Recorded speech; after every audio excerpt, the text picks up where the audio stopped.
friendships are really based on the fact that we travel all the time, so we're grateful to see friends and people Always. and colleagues in cities and come back. It's like a homecoming of sorts. It is, and your performing colleagues on the road become your family. And if you have somebody Right. that you've grown up with through Yes, this thing, yes, like we have, yeah.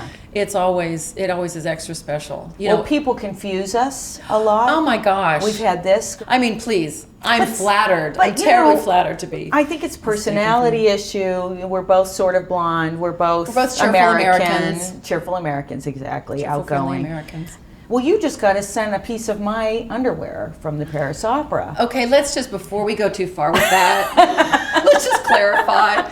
It was part of a costume. It was the foundation of a costume. Let's say foundation of a costume that she had just worn at the Paris Opera. I know, and they sent it to Susan And they Grant. sent it to me saying, "Oh, Madame Fleming," all in French, "here is the piece of the costume that you requested." And they found me in New York and sent it to me. And I sent it to Renee and I said, "Really? They really still don't know the difference between us?" But I've been chased down the street numerous times in France with crazed fans screaming, "Madame Fleming! Madame Fleming!" Like, "Madame Grande, merci beaucoup." Now, my favorite one was when somebody did this to you in a rehearsal and you said, "You see this sword?" I am not the Marshal. I was dressed as Octavian for the second act rehearsal of Rosenkavalier, and you were singing the Marshal in that same production.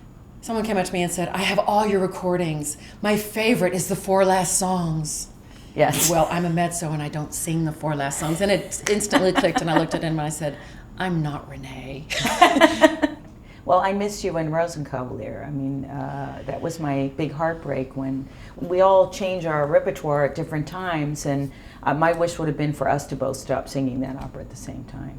Well, I stopped singing it in our last run together. That was my last one. I mean, what a way to go out. Yes. That was. And do you remember at the end of the first act when we knew it was the last time we were going to sing it together? Oh. We both were just, we couldn't look at each other because we I know. both were just all full of, which is appropriate for that moment in the opera with that's the characters, but Killed I couldn't me. even look at her because it's an opera about saying goodbye. That's right. That's right. Well, this will be new beginning, a lot of fun, and maybe we'll go on and do more programs. So Absolutely. But- I hope so. Yes. I'm really looking forward to it.